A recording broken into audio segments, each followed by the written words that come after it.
So welcome everybody. Lovely to see you all here. And welcome to another conversation hosted by Heart Community Group. And this time we're excited to be speaking with Rachel Donald, the host of the superb podcast, Planet Critical, which investigates why the world is in crisis and what we might do about it. Planet Critical provides a systems perspective on the climate crisis, mapping the energy, economic and political crises. Each episode is a critical interview with the world's best scientists, economists, academics, activists, politicians and journalists battling to save our planet. If you don't already follow this podcast, all I can say is, where have you been? Rachel is an investigative journalist, a brilliant poet, and is really skilled, I think, at connecting the dots and helping us all to see the big picture. So Rachel's going to speak for about half an hour or so, and then we'll open it up for questions. And because I may not be able to see you all, if you put your hands up, would you please just type your question in the chat, and then I'll call on you to unmute yourself, if that's all right. And apologies if we don't get to all the questions in time, but we'll do our best. So welcome, Rachel. Thank you very much again. And I'm going to turn the tables on you and start by asking you the question you ask all your podcast guests, which is, why is the world in crisis? Oh, it's funny, depending on my mood, I'd probably give different answers. And I think that speaks to the complexity of the world that we have created. But I think fundamentally there is a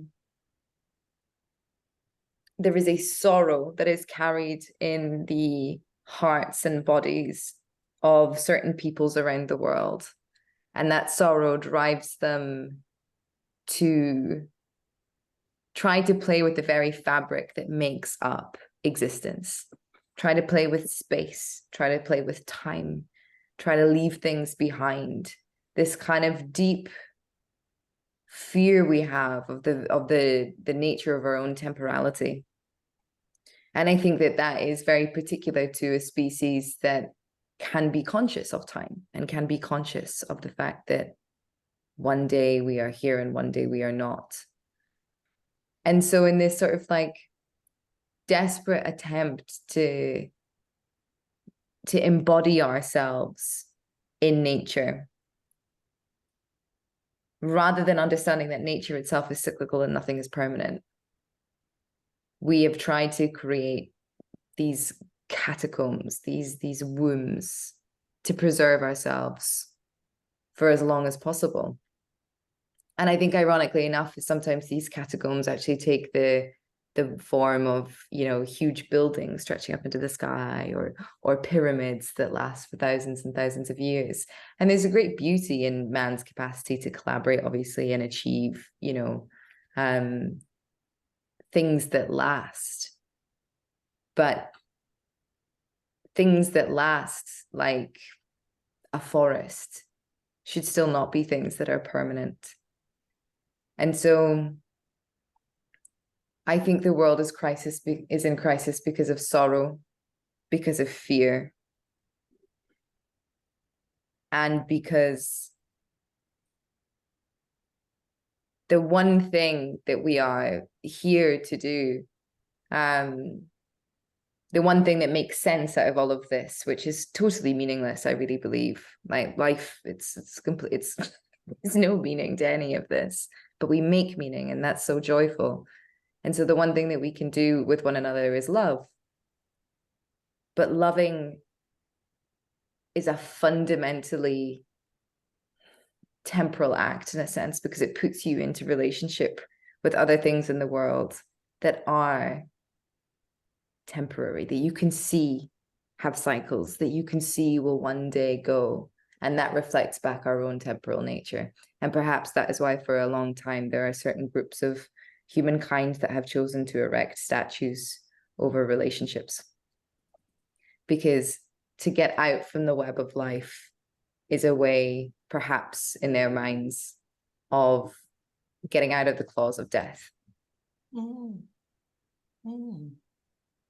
Wow. I mean, your answers really not surprised me, having heard you speak on many occasions, but I was kind of expecting you to say, well, it's all about greenhouse gases, and but you're going immediately deeper, which is great.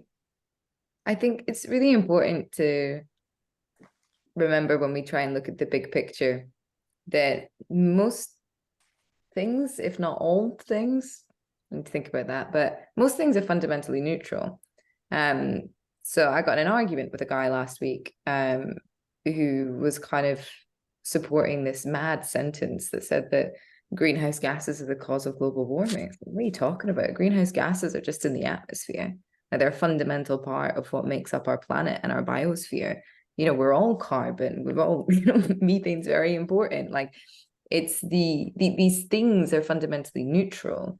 It's why is the excessive amounts are not neutral. Technology is neutral. Even fossil fuels, fundamentally neutral. If we used fossil fuels wisely, perhaps we could have built a sustainable civilization that had an equitable distribution of resources for thousands and thousands of years, whilst also figuring out the technology that would maybe help with the warming part once we'd figured that out. I don't know. All of these things are neutral. What is not neutral? It's not man, even man, human, pretty neutral. But what's not neutral is the impact that our actions have on the people and the species around us, and that with which we are in relationship. That's never neutral.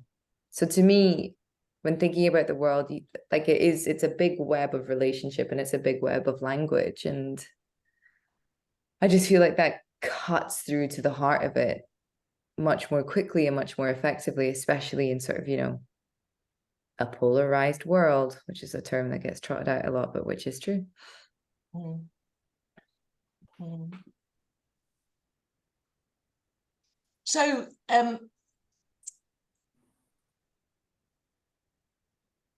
the other term that gets trotted out a lot is polycrisis or metacrisis, and I wonder if you could speak to the way in which all of these different crises, including the current conflicts, are interconnected from your point of view. Yes. So to start, what I try and feel is the root. Sorrow begets sorrow, violence begets violence. There are some economists who believe that around 10,000 years ago, when majority of the population moved towards a sort of agrarian reform and settled the land, and started farming rather than being nomadic and moved around, that fundamentally changed our relationship to the natural world. Some posit that we enslaved animals to do labor for us, and that caused a schism in our minds, that we had to create a separation between us and them in order to justify this slavery. Some posit that there was this first awareness of possession of land that is worked and land that is mine, and that is also the moment that women were enslaved, and were seen to be most valuable as producing heirs who would go on to inherit the land.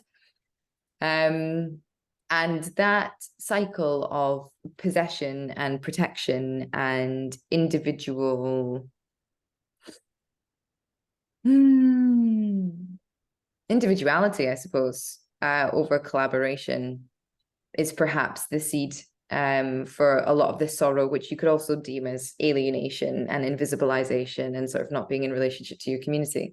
I'm sure it's obviously much more complex than that, because I'm sure that in many agrarian societies, there were communities working these lands. But I think as well as,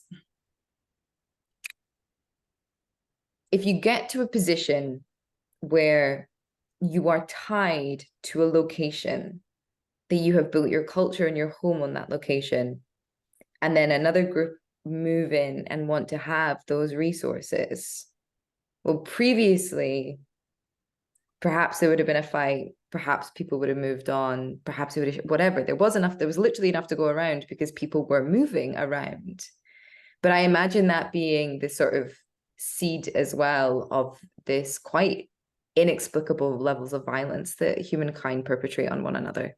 The fact that we have something to protect that goes beyond love, but is actually possession in a sense, and that we cannot leave it. Yeah. If I leave this land, if I leave these resources, then I will die. And so I have to fight to the death to protect it. Yeah. I imagine that sort of began there.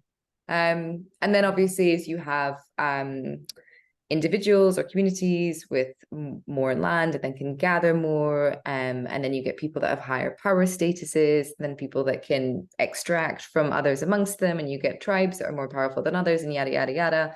And then, you know, you start to climb that ladder up into the first sort of massive civilizations that were built on the backs of slaves, always. Oh, yeah. So to me, the polycrisis, the meta crisis, is essentially we have growth drivers built into our economies from a very, very, very long time ago that go way beyond capitalism.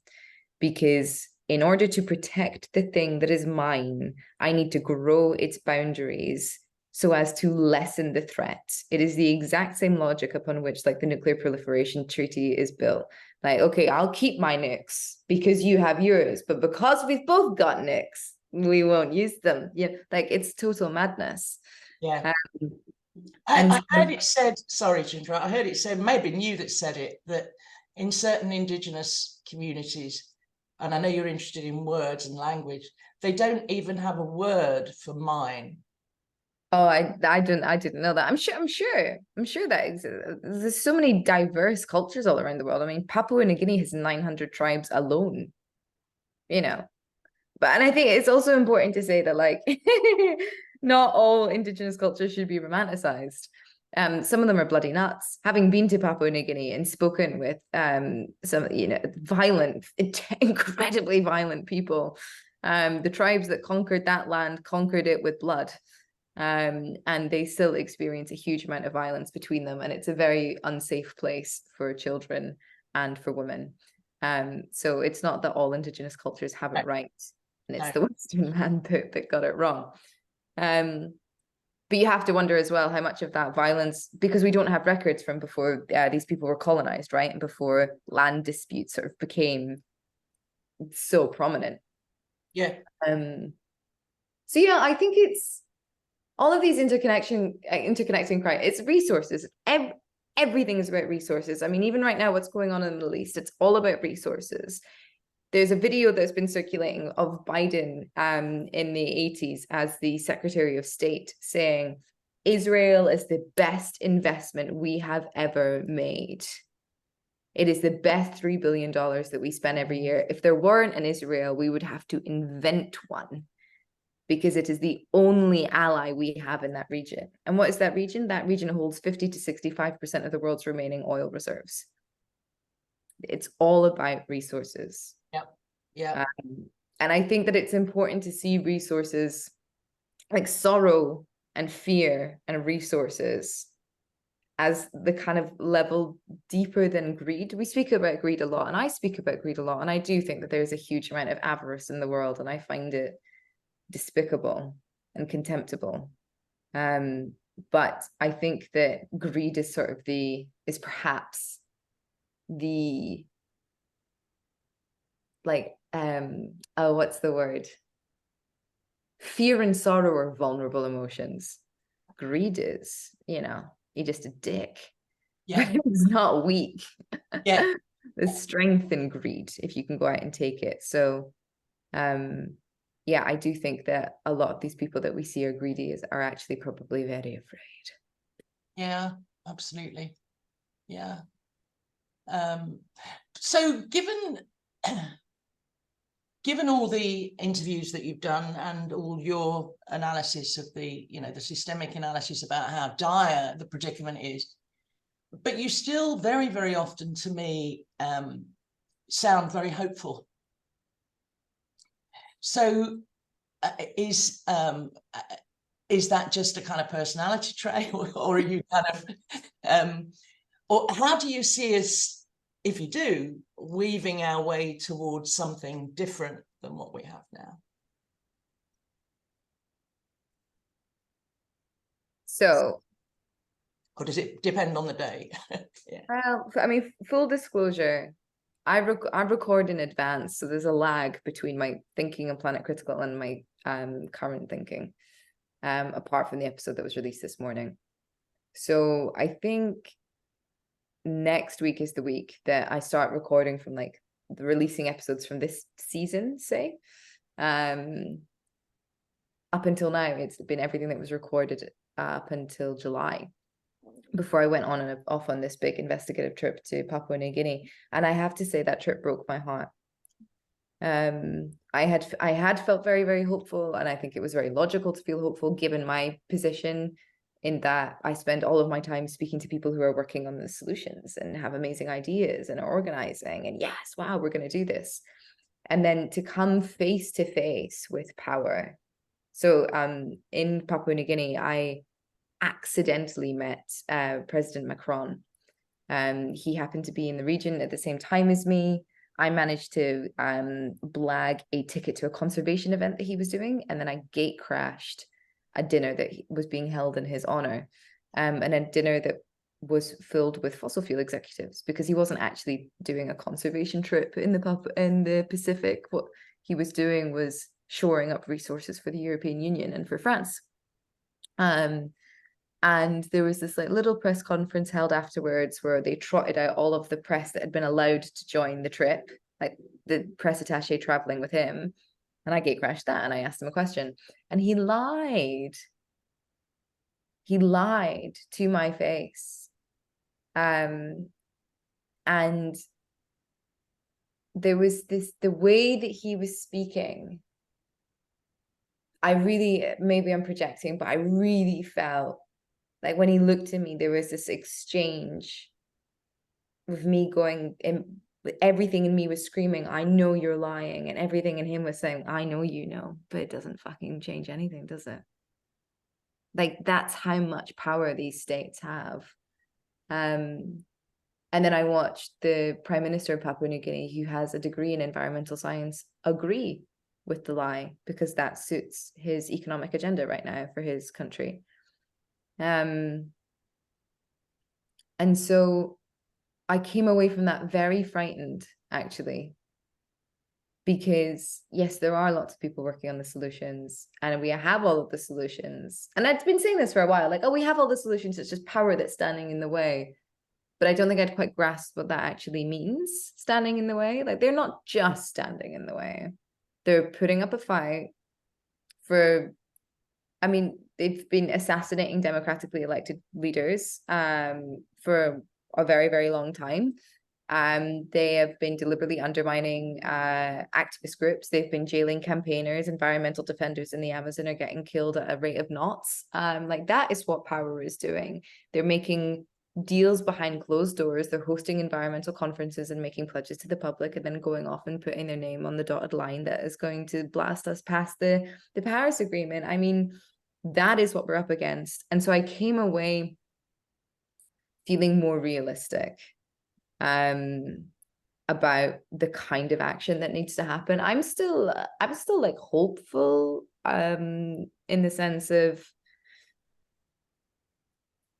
humanity is an amazing, creative, wonderful species, and we will figure it out eventually. But I feel very sad about the war on love that I see everywhere, and very worried about what is seemingly an accelerating descent into fascism in the West. And I am now pushing in all of the groups that I'm in, pushing the needle around what kind of action are we taking to destroy power or to take on power, not just marching, not just asking, not just, and all of these things are really important, right? All of that non-violent civil disobedience is so important, and they need to keep the pressure up, because that's the kind of Like eventually one that will look amenable to the public, but there needs to be a lot, in my opinion, a lot more concerted discussions around the reality of that which we are up against and getting organized against it, and taking actions that could be dangerous. Do you mean blowing up a pipeline? I mean, kind of. Yeah. Yeah, I do. One of my friends, I saw them last night. We were talking about what's going on in the Middle East, and I don't know how closely everyone's following it, but I'm like hooked to Twitter at the moment, which is why I look like a half-shut knife. Apologies. But, you know, Iran, like Hezbollah is attacking the American military bases right now in Lebanon. After that hospital was bombed, there were the images of the Arab world uniting, descending on all of these embassies.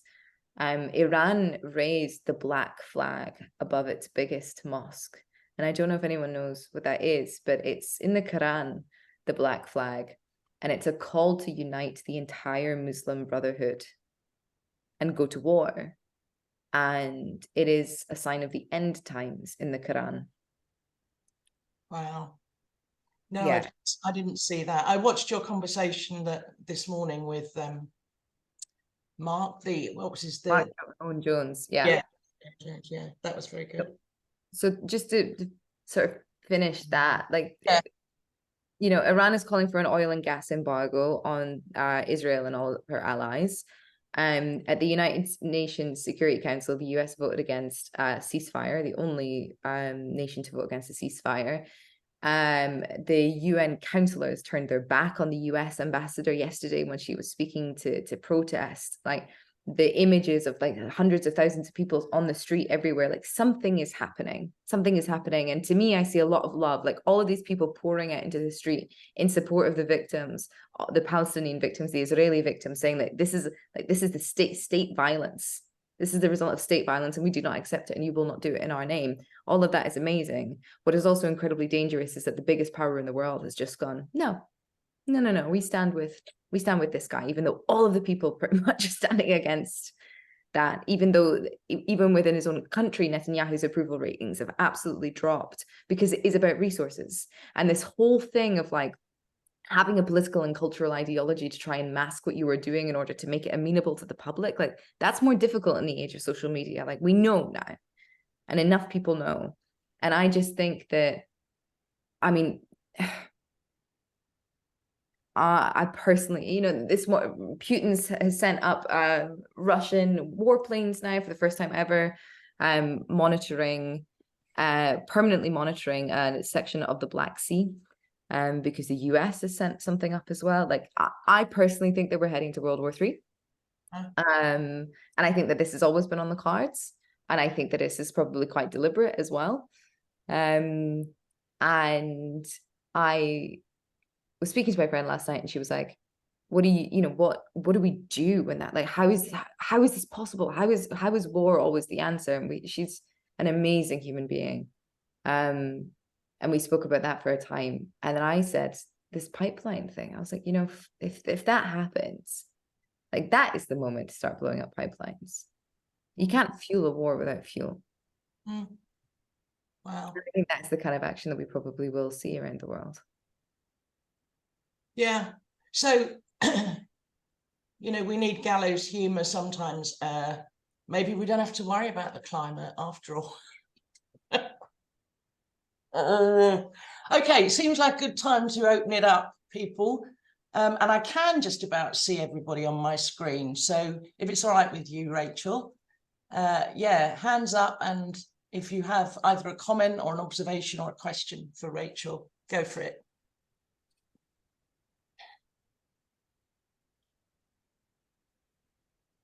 I think you've shot them all into silence, Rachel. Very good, Jake. If we don't have gallows humor, all we have is gallows. Come on, Jess, you look like you're dying to ask something.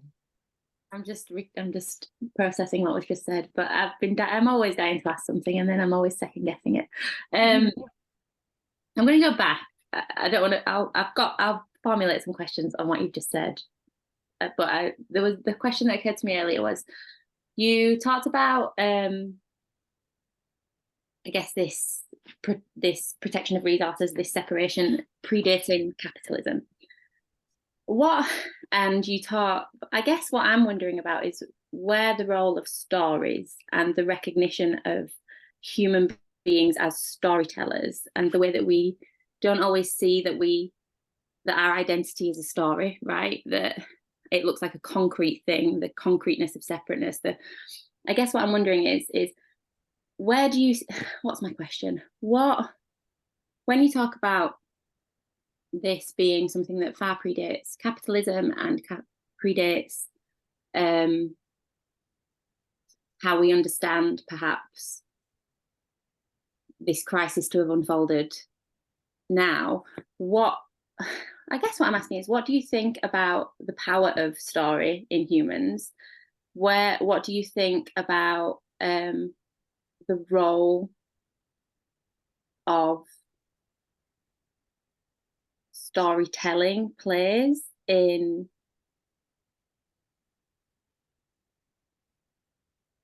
helping us to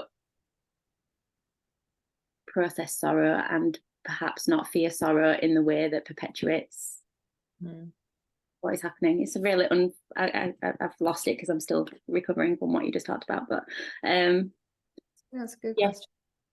So does that make sense? Yeah, it does. I mean, immediately I go to religion, right? Religious texts as stories to help us process grief and sorrow, and as sources of wisdom, right? Human being is a storyteller, and the way that we see the world is really not reality, but it's through the lens of whatever stories we engage with. I really firmly believe that like part of our consciousness, or like the extent of our consciousness, is that the way that it's the reason that it seems so different to everything else that we share this planet with. I really believe that's language. There's this like symbiotic relationship with language that's gotten us here. And it's beautiful. And there's a huge amount of love to be weaponized. And I say that deliberately, oxymoronically, within storytelling. I don't think it's just a problem of story, though. And I think that what I see a lot of not in campaigners groups who are taking action, but in a lot of like other groups, people really think, oh, if we just find the story, then that'll help. Like if we just find the story, that'll unlock and awaken and all this kind of stuff. And I think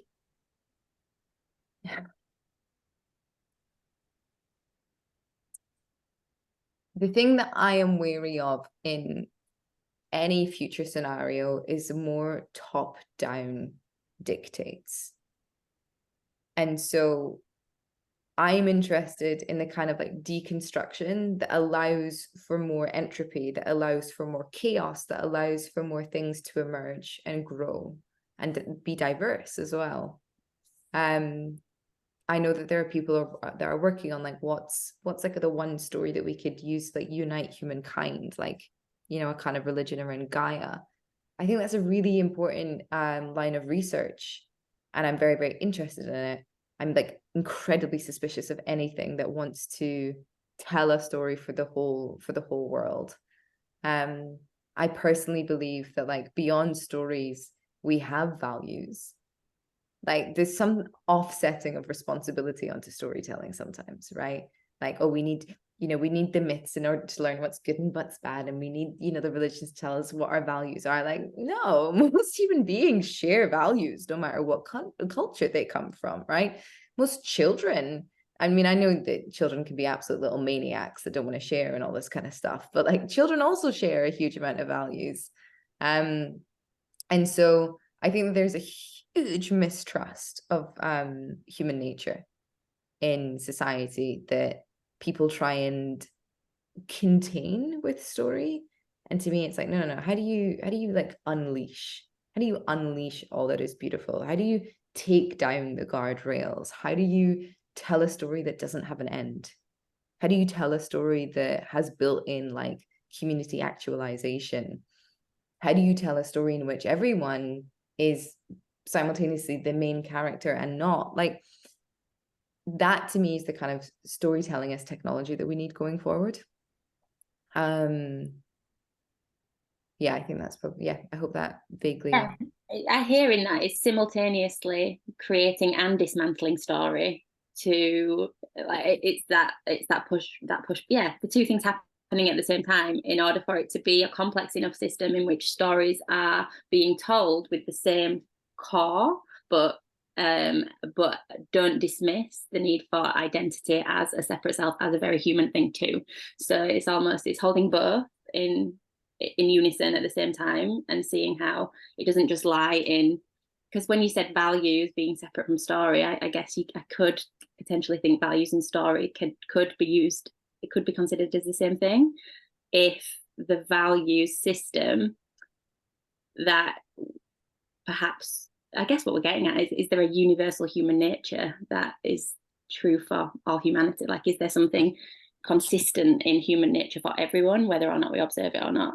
Like, I don't know, I'm rambling, but I went with, yeah, that's where my mind went in response to what you said. That's been studied, right? The vast majority of human beings around the world do share certain values, and that is of sharing and reciprocity and kindness and all of this kind of stuff. Like, yeah, it's not rocket science.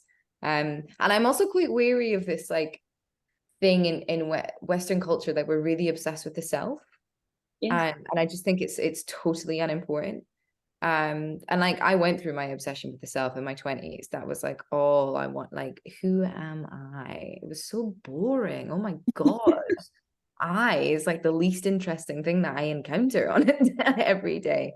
And I think, and again, that self, like, that is the ultimate separation, right? This I versus everyone else. And I think rather than thinking about self and other and like all of these binaries, it's just like, you know, how do I be a good human? How do I be a helpful person?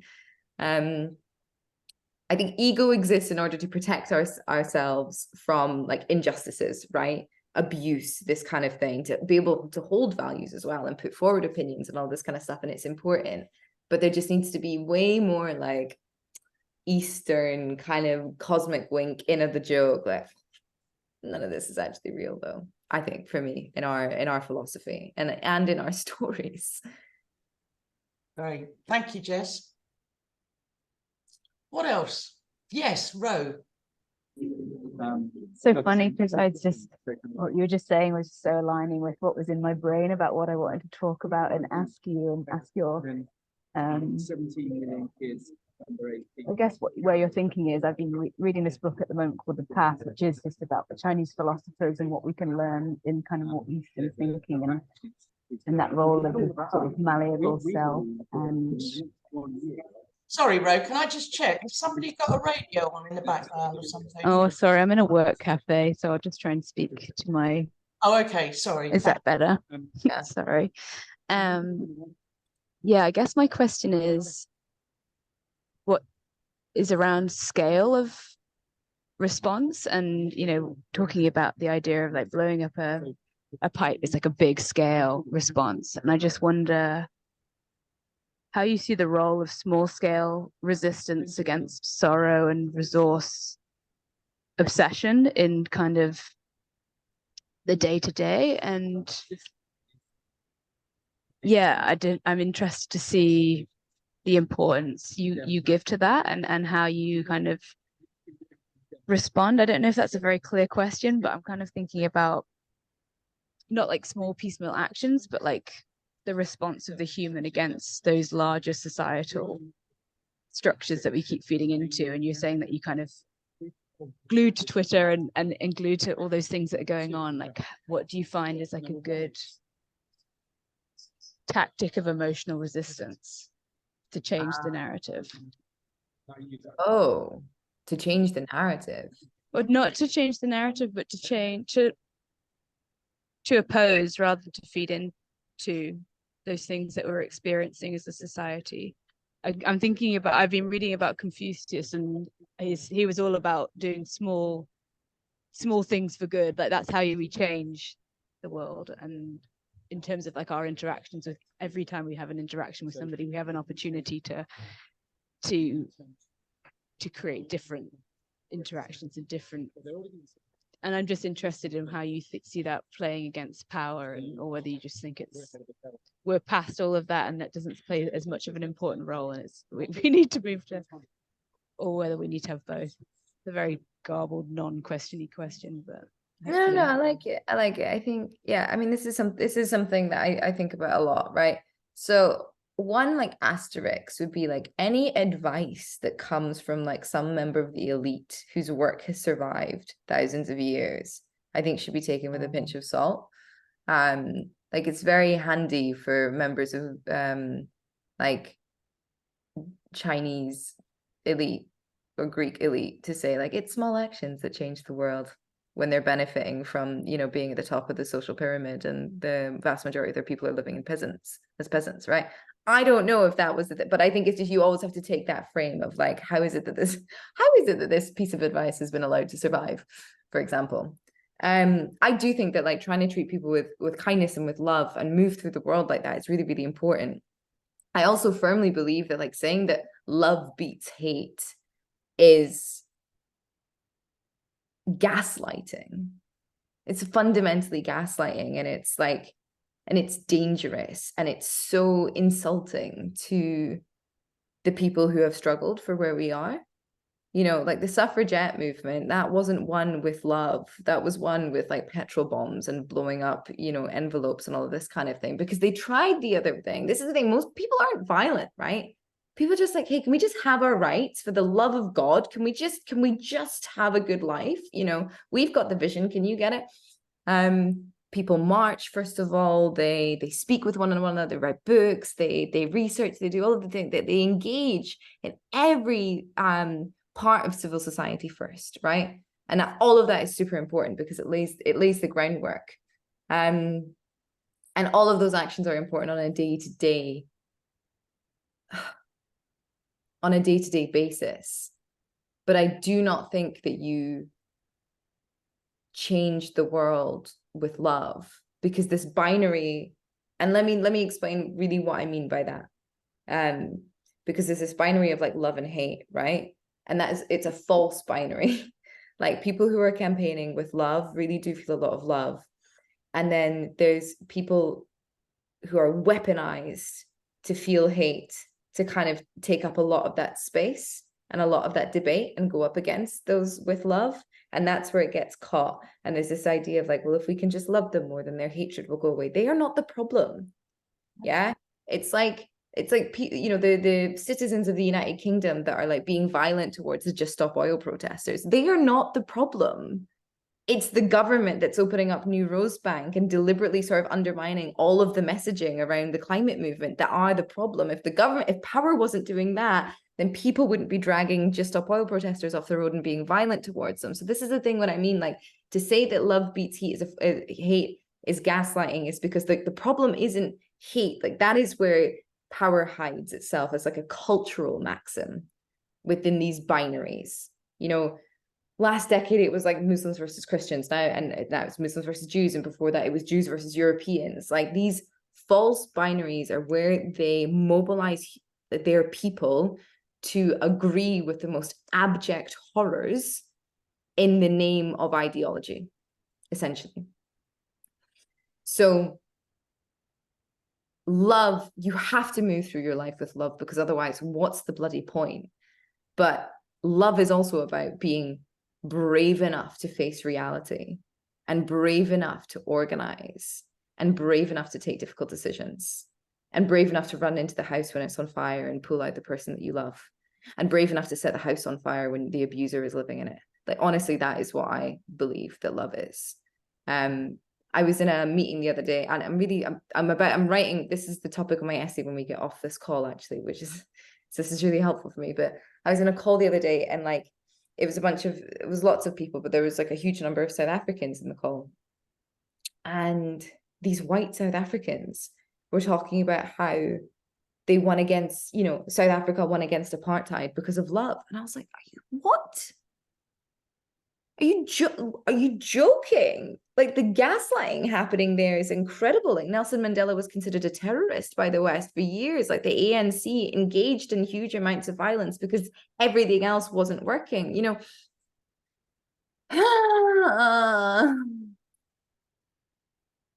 You know, it's really important to have a really big heart chakra. It's also really important to be able to throw a punch. That's just where it comes down to, I think, for me. And I feel like this is something that we all forget. I mean, by certain narratives that may exist to undermine what it really means to love. Thank you. Thanks very much. Has anybody else got their hand up? Can't Sorry see. if I triggered anyone, by the way. Jake, go Jake. Rachel, thank you so much for everything you've been sharing. It's absolutely brilliant stuff. I just wonder, this idea of taking on power or taking down power, full disclosure, I was a teenage revolutionary, but I was into all that stuff, and I'm not a teenager anymore, and power's still there. And people have been trying to take it down for thousands of years. And is there maybe a problem when we think power is something else over there, or some other people? There's them with power and there's us without power. And obviously that can be true on one level. Clearly there is massive disparities of power. But can you not also see it more deeply as there being this machine, based on what you've said, the sorrow, the fear, that effectively this machine runs on a substrate of 8 billion human minds, or however many people there are. It's not, there's a few bad guys. It's collective consciousness. And you could frame everything we're doing as trying to change collective consciousness. And there's probably not one way to do that. Maybe there's 8 billion ways, I don't know. And everyone has to find what's right for them, which I know is Kim's big thing. But I just worry that, if we think, oh, I'm going to take it down, I'm going to smash it, we try and blow something up, I'm not sure that changes anything. You get yourself arrested, get yourself killed. There'll still be pipelines, there'll still be power. And maybe if we take a longer term view, maybe this whole thing is self-terminating, but if we change some of the consciousness so that something survives that's better, maybe, on the cyclical span of time, we get it better next time. I don't know. Sorry, I don't know if that made any sense. Interested in your thoughts. When was the last time you spoke with a member of a severely oppressed group and asked them how they survive?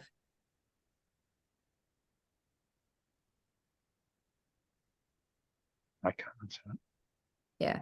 So this whole thing of like collective consciousness, like raising collective consciousness, it's a very, very Western thing. And if you go and speak to, people who are fighting for their lives, they would be like, what? What do you mean, the collective consciousness? There are people that are trying to kill me, and you want me not to fight back?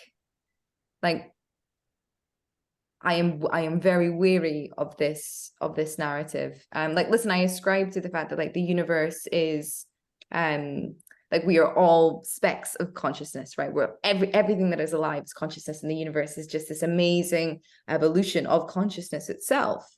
And that's awesome, and how fortunate we are to be alive and to be here and to witness that and to be a part of that. But doing the work of raising human like collective consciousness to me seems like quite entitled, quite elitist as well, and quite it sort of invisibilizes the struggles, I think, of people around the world who are currently fighting. When I interviewed the chairman of the West Papua Liberation Front, so he's the head of the guerrilla army in West Papua. His people are under genocide. They've been the Indonesians have been genociding them for the past 60 years. They have an army of 34,000 self-trained men and women going up against an Indonesian military of 700,000, and they are holding their own, and they are like doing what they need to do in order to not be extinguished and in order to protect their forests. Meditating is not going to get them out of that, because there is a very murderous regime after them. And that doesn't mean that Indonesians are evil, right? And this is, as you spoke to Jake, this thing of like, no, there's not bad people. That was sort of what I was getting at the beginning with like neutrality, right? I think there's some people that are better than others, don't get me wrong, right? But we're not run by an evil cabal. That is for sure. There's no big plot or big plan. Hello, like we are terrible at long-term thinking. That's the whole idea, that there's some big plot to drive that is silly. But there are system dynamics. There is the mega machine. I do not think that the machine is like run on the 8 billion brains. I don't believe that at all, because of the diversity of culture that we see around the world and the amount of people that wish to respond differently when coming up face to face with the mega machine that are like crushed because of power. But I do believe that because of the growth drivers in the economy that we've created, which is just a way of organizing ourselves, which is based on possession and protection and growth as the ultimate, like attack as the ultimate form of self-defense, then people who are like in power are essentially there because they reflect the understanding of that system dynamic, and they wouldn't be elected if they didn't do that, right? So they're not leaders, they're like the ultimate followers. But they're just there to perpetuate the thing. And if they didn't perpetuate the thing, they would lose their power. So it's not about saying that some people are good or evil. And it's not about, it's also not about revolution. Like this, because what we've seen is like revolution, what typically happens is there's a huge violent fight, and then another group grabs control and implements another top-down structure, which often has the same problems built into it, because all they've done is respond from the other side of the binary. And I think the French Revolution and today's French culture is a really good example of that. I think what I'm talking about in terms of like composting the system is the verb that I like to use.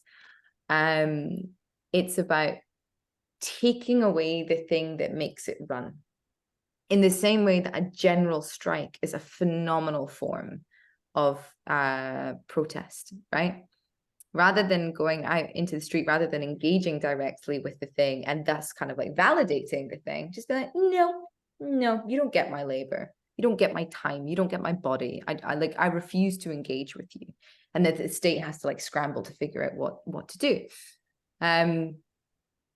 It is essentially the same thing. It's taking the fuel out of the arteries. It's like deoxygenating the thing and just being like, no, you don't get to live. You don't get to survive anymore because you're destroying everything. And then it's not about putting in another top-down system, right? Because it's not about going directly up against power. It's just saying, we're going to just euthanize you over here. It's going to put you to sleep. And hopefully people will figure out, what they want from it. And I think that's the difference. And I think that's the difference with like such a complex world sort of now existing. It would be impossible to put in any sort of like top-down hierarchy unless we continue on this path towards fascism. Sorry, I've jumped a bit all over the place there, but that form of sabotage I see is like very, very different to the revolutions that have come before, because rather than going into war, it's deflating the balloon. Thank you, Jake. So you've obviously been a journalist for many, many years. What's going on with particularly the UK media? And I know that it's all part of the kind of revolving doors of power, but it just beggars belief the way that the media are just not doing what they're supposed to be doing. Talk about that a bit, just for a couple of minutes. Yeah, I know. I wrote this line the other day that was the media are meant to be people's sort of first line of defense, and in fact they've revealed themselves to be the empire's cavalry.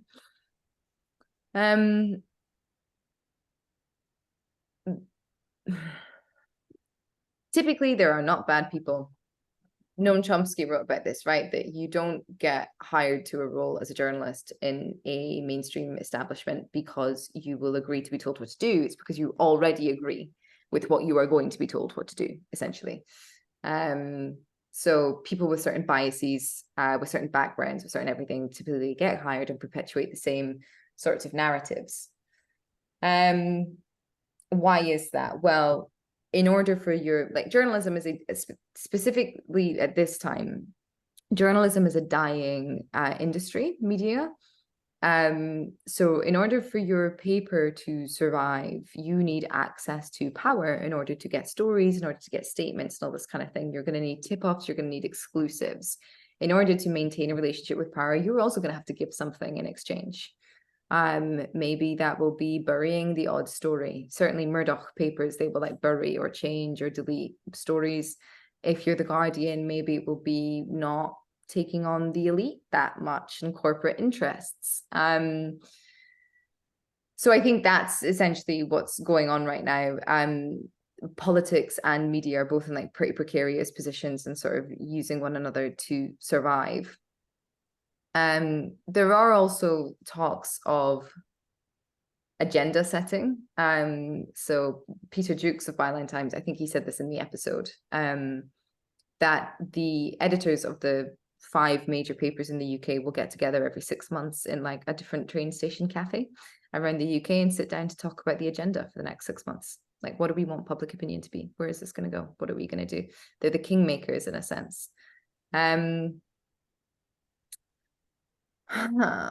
What to do about it? I don't know. I think the other thing you have to remember is like there's so much incompetence in the world, right? Like nobody knows what's going on. Number one, nobody knows what they're doing. Like I remember getting a phone call from a friend. He was a consultant in Paris at this like really posh consultancy firm thing, whatever. And he was like working with the European Union. He was project managing a project for the European Union worth tens of millions of euros. And he called me up and he was like, oh my God, Rach, nobody knows what they're doing. Like everybody is making this up as they go along. Nobody is in charge. Like I was like, yeah, man, nobody is in charge. The car is driverless. So most people are pretty incompetent, especially in the media. Most people are not there because they're very good, but they're there because they look a certain way or talk a certain way or think a certain way. The worst thing about it is they have egos the size of mountains because they really do believe that they are the people's last line of defense and don't see the errors that they are making. I think it's like anything. If you are so ideologically hinged to something that it is part of your identity, then challenging your own beliefs essentially does involve like a deconstruction of like the whole, who am I? And a lot of people, A, don't want to go through that, and also B, don't have the time. It's a huge psychological trauma to go through that whole who am I thing, you know, and come out the other end. The 40 days and 40 nights, a lot of people don't have the time. So yeah, I don't really know what to say on that, except that I am disgusted by my profession. Yeah. Well, I recommend the episode with Peter. Yeah, he's good. People, yeah. So we're almost out of time. What a cheery conversation this has been. Sorry. Not a criticism, it's been wonderful. So rich and complex, and you know, which is how it is. I will, when I write to the rest of you folks with a follow-up email, I will send you the recording. I know not all of you were able to be here from the beginning. I'll send you the recording, and that will be up on the Heart YouTube channel as well. And I'll also send you details for, if you haven't yet, how you can subscribe to Planet Critical. And a wonderful talk that Rachel gave about 6 months ago. Was that in the Netherlands, Rachel? Switzerland. Yeah. Which was a beautiful summary of all of the interconnecting crises. So recommend that. Thank you so much, everybody. Thank you, Rachel. And if everybody unmutes themselves and says thank you and au revoir. That would be lovely. Thanks. All right. Thank you. Thank you very much. Thank you. Thanks very much. Bye. Bye. Bye. Lots of love. Bye-bye. Bye.